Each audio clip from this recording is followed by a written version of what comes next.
So in my healthcare business for coding, you would have to hire or outsource coding, and it would cost you significant amount of money to be able to code so you can bill and generate, your revenues. Now it's all AI driven. The coding is correct. It's improved our documentation. And I went from paying $35 a case to $10 a case.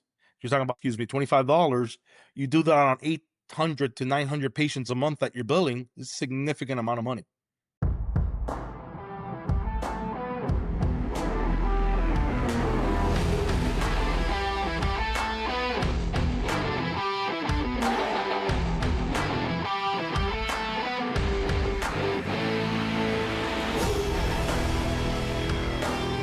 What's up, everybody? Welcome back to another episode of the Big Hitters Podcast. I'm joined with my friend, Andy Hernandez, who's the founder of Beyond Media Group, but he's also a serial entrepreneur. And funny story, I met Andy, I think for the first time while I was shivering in a cold tub at Rise Up Kings. So he's become a good friend of mine, and he's doing a lot of really cool things with media and particularly with podcasts. I'll be interested to hear about some of the events that he's putting on with podcasts. So Andy, thanks so much for joining us. Andrew, thank you for having us. And yes, I saw you at your lowest moment. Well, it was a time of rebirth. So that was a powerful moment. But man, tell us what you're up to now. It's so interesting. We connected about you were doing something for Dwight Howard with podcasts. You're doing all sorts of cool stuff in this space. So I'm eager to hear about it. Yeah. So just to give a little context to everybody to your audience, I started in healthcare. I started at the age of 19. I started from the bottom up, from delivering medical equipment at a hospital, supporting patients. Then I worked basically as a medical assistant in the ICU. And then I had an opportunity to start doing sales in home care, which is home health on the skilled side. So nursing, physical therapy, occupational therapy. Just think of it as an extension of the hospital in your home. And I was 22 years old when I got that opportunity with my brother. He had started an agency. I had no idea what home care was, but he brought me in and, started learning the business inside and out. Did that for about 8 years. Then I went off on my own, built a very small company in Miami, turned it into a monster. I think the revenue was maybe 700,000, turned it into a $3.5 million business in about a year and a half. And then I went off on my own in 2016. I acquired a company called the Rhodes Home Healthcare. It had 7 patients, and today, as it stands, we're close to servicing 1,000 patients in the state of Florida. We're in 14 counties in the state, and we have 7 branches. So that's where I made my bones. And then this whole media thing, man, it's just been an evolution of. Is that still active, Andy? That company? Yep, it's still active. That's amazing. Yep, we have 300 employees, close to 300. We've reduced some of our workforce just because of everything that's gone on with inflation and labor costs and all that. But I know you push a lot of the automation and AI components, and we do a lot of that stuff. I'm a big advocate for that type of stuff. You have to in today's world if you're going to be successful. So we've shifted the way we operate business, and we've reduced workforce and significantly have improved our margins by doing that. We've saved the business, essentially, is what we did. So that's been my forte. But not, I'm one of those that's always seeking for the next thing. I've been very hyper focused in healthcare, but this media thing really intrigued me. I've loved the media since I was a kid. I was very into sports radio talk. I was into watching the news, and this whole podcasting thing started coming about during COVID. And I said, you know what? I kind of want to dabble in that and see if I like it. But we started doing a podcast. We touched on politics and just different things just to find our way, my buddy and I, Petey. And we kind of liked it. And then it just started evolving. And I always told them we're one guest away from really blowing this thing up. And that's what we did. We got our first big guest, and that first big guest turned into what we've done the last almost, I would say 7 months is when we really started. But, we've been at it over, a year and a half now, trying to build this media company. And we are multifaceted, right? We do production in the podcast space. So we have different shows now that have come online, at least sports now. So we don't do anything with politics. And we also do marketing, representation, and brands for the likes of like Dwight Howard. We have Adam Pac-Man Jones.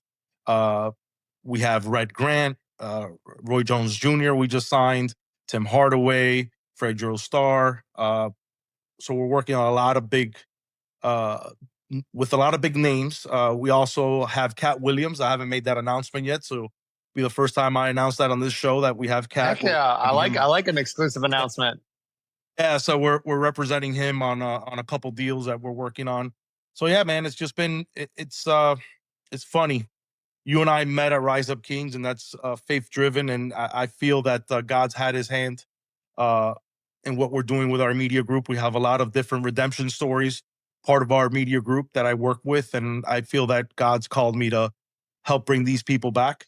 Um, and it's just been God, because I had a conversation with God, and I said, God, if you want me to pursue this thing in the media, then show me the sign. If you don't want me to do it and you want me to continue doing what I've been doing, then that's okay with me too. And 2 weeks later, man, I got my first big guest. And that first big guest, it's been an avalanche. So Who God, was it? I'm so curious now. it was Nevin Shapiro, convicted Ponzi schemer.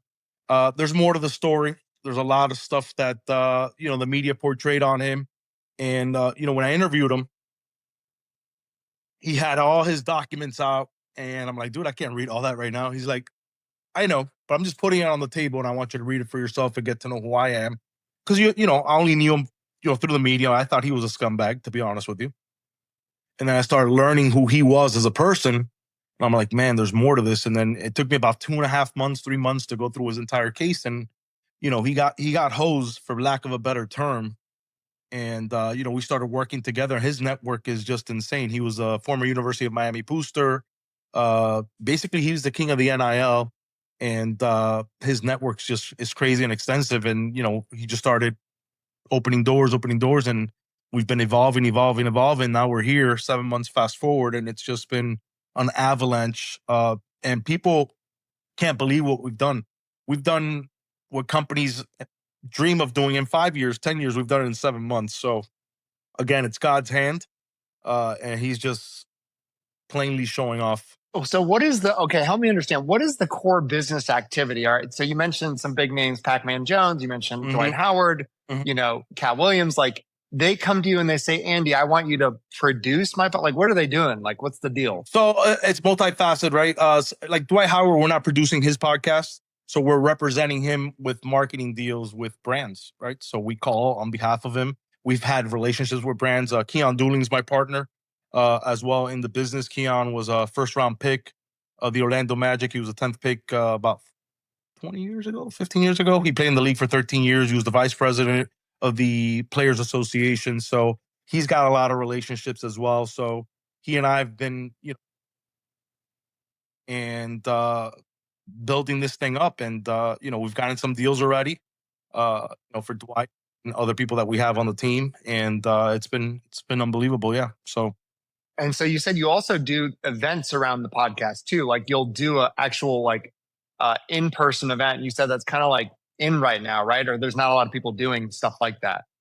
right. So we do a lot of events. We've done a few already. We did Dwight Howard's induction into the Hall of Fame for the Orlando Magic. We did his podcast, Call It Celebration, which went phenomenal. I mean, you had a lot of big names there. I was a little nervous. I only had 3 days to put that whole thing together, Jeez. and we pulled the rabbit out of the hat, and we got it done, man. And from there, the relationship started evolving with Dwight and his team, and that's how we were able to get Dwight through doing that event. It was 3 days of no sleep and getting on the phone. I actually took a trip to the site, which is up in Orlando. It's about 3.5 hours from my house. Took a train, met with everybody, got everything squared up, got all the vendors, and then I got back down. And then 2 days later, I was in my car for the event, and then drove back at 8 o'clock in the morning. Yeah, that's what it takes sometimes to really stand out when you're trying to build something. So yeah, we started there, and then it's just been an evolving thing. We've done things for like Brandon Merriweather, his golf tournament, which he played for the New England Patriots. That went phenomenal. And we've done other things as well, but those are the two big notable things. We're actually going to do the Catholics versus convicts for you college football fans out there. Yeah. There's the Catholics versus Convicts, University of Miami versus Notre Dame. That's been a historical rivalry. Now we're doing the golf tournament, and you're going to have all the former players from Notre Dame and University of Miami at this golf tournament. So we're doing all the media. We're going to do streaming. We're going to do the podcast. So yeah, it's gonna be a fun one, man. We're looking forward to that. So what are some of the sticking points or like problems you're trying to solve in the business? I would imagine it's a lot of them come with rapid growth and expansion, but like what are some of the things that are not keeping you up at night, but like some sticking points or, things that you're facing right now in your business?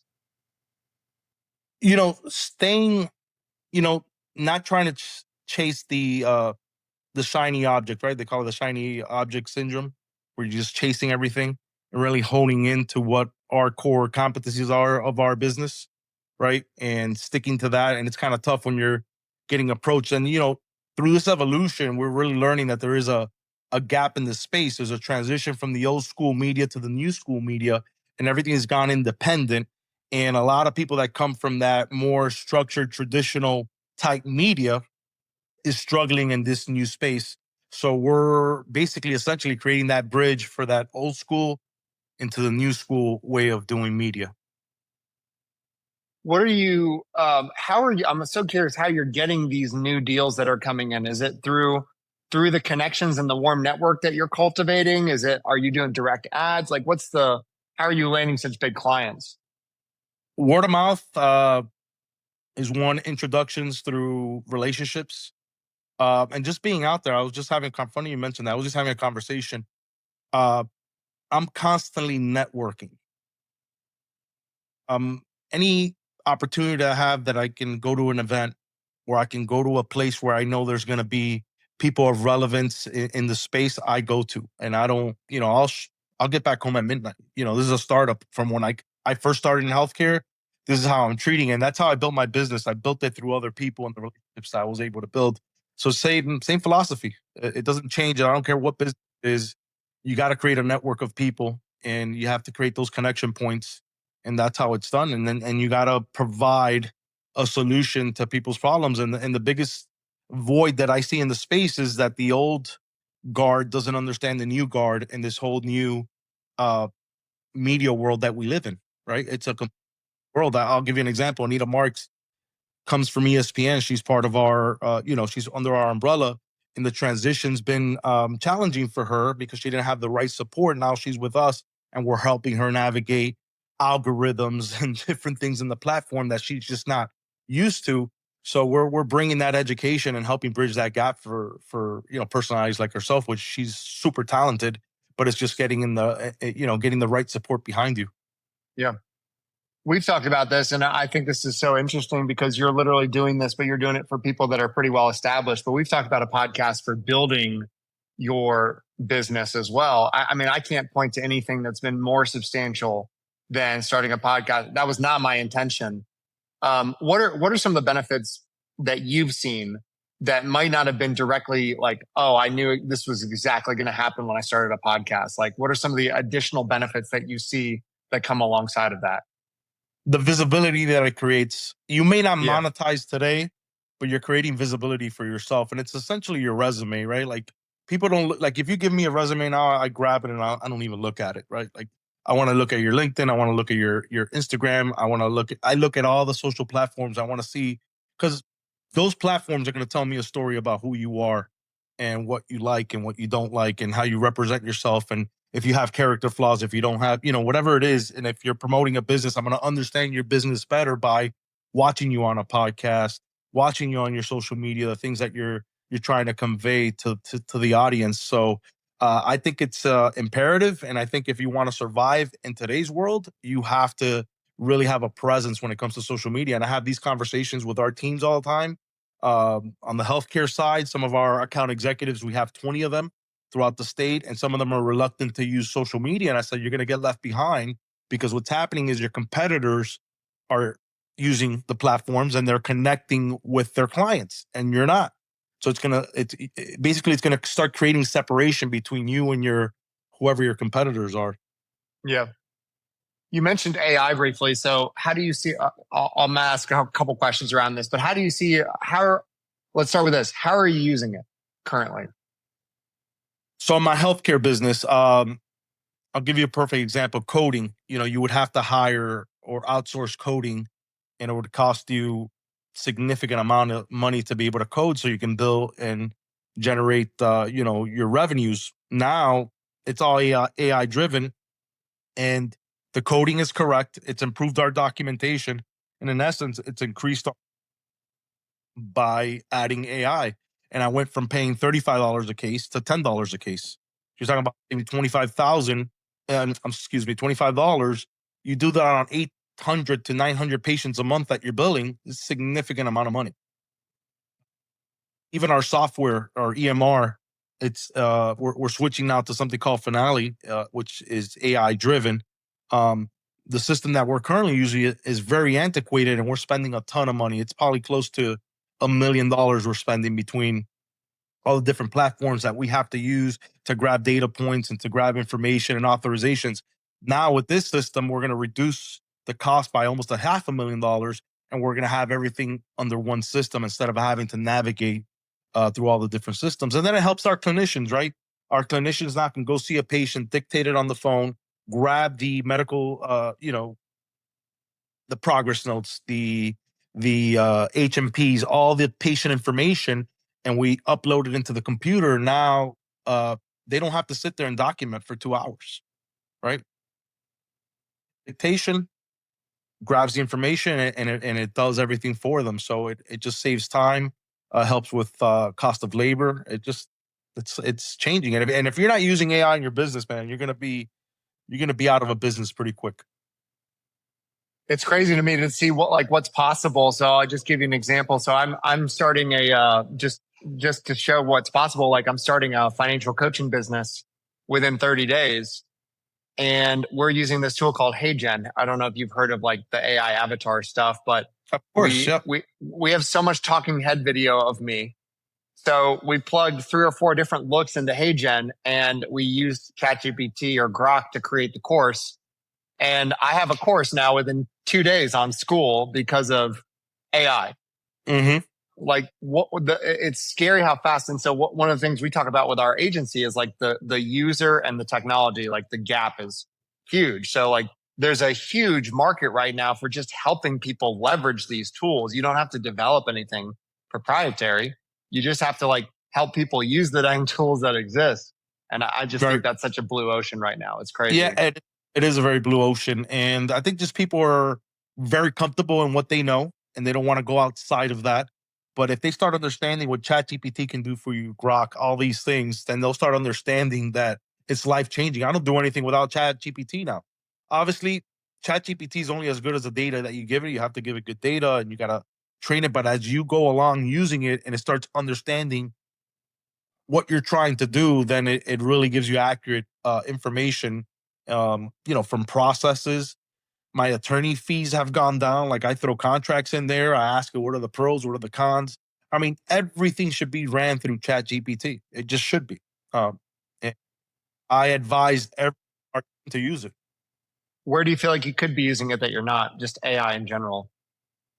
Whew, that's a great question. In the media, in my media company, I got to figure out where it can work. I mean, a lot of the legal fees I've been able to save with it because a lot of the contractual stuff we've done has been on ChatGPT. So I've saved thousands of dollars, not having to use an attorney, I would say there. But I'm trying to figure out how can we integrate it into our media company?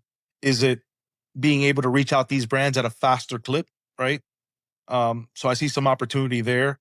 Uh, and I've given it a lot of thought. I just haven't, I'm scrambling right now with my time, but I think here pretty soon, I've been thinking about it. I'm going to have to really focus in and see how I bring and implement AI into our media company. What's one thing we haven't talked about today, Andy, that you get fired up about that you want to talk about? You're a very passionate guy. So what's something that you've been either excited about or like you've been thinking about lately? Like what's on your mind? Man, a lot. If anybody that knows me, I love college football, so I'm looking forward to that. I'm passionate about college football. I'm a huge Florida State fan. My brother played at Florida State. So yeah, I'm looking forward to these last 6 months are like the most dreadful for me personally. Uh, because I don't have college football in my life. So now we're getting back where we got trips planned, games. So I'm just looking forward to that. That's really passionate. But more on the personal side is seeing my kids, how they're evolving. My daughter's playing tennis and seeing her progression in that really gets me hyped up. My little one trying to find her way and what she likes is, she's into gymnastics now. We're trying to figure out what she's gonna like. But the big one's, she's a lot like I am. She's big into athletics and sports, so I have a lot in common. Passionate How about has those. how has Rise Up Kings affected? I mean, I know it's had a big impact on both of us, but like, I've had so many Rise Up Kings guys on these shows, but what's in particular, what has it done in your life? Man, it's kept me more accountable with myself, and where the details, the small details that we oversee every single day, I'm more cognizant of it, right? And Skylar talks about drifting, right? And when you drift, how long does a drift last? And for me, it used to be months at a time. It used to be a year. It used to be 2 years. Now I don't drift. Like if I catch myself drifting, it's a day, 2 days, and then I'm back on the horse, right? So the thing is, I've found a lot of peace through God, and I try to stick to the things I can control. If I can't control it, it's in God's hands. You know. Amen, dude. Well, hey, Andy, if people want to learn more about who you are and what you do, where can they go? Well, they can find me on all my platforms. They can go to my Instagram, Andy A. Hernandez, Beyond Media Group on Instagram or on TikTok. We got to do a better job on TikTok. I will admit that. We're very, Instagram centric. We're on, YouTube. We're also on Spotify, Apple Podcast, and beyondmediagroup.com is our website. So that's where you can find us. Awesome, man. Well, hey, don't hop off yet. I want to chop it up with you a bit, but thanks so much for joining us on the podcast. And you guys can go. Thank you for having me. Yeah, man. It was awesome to have you. And guys, go check out what Andy's doing. It's really cool. And I just love seeing this take off. It's exciting to watch from afar. Appreciate you, Mark.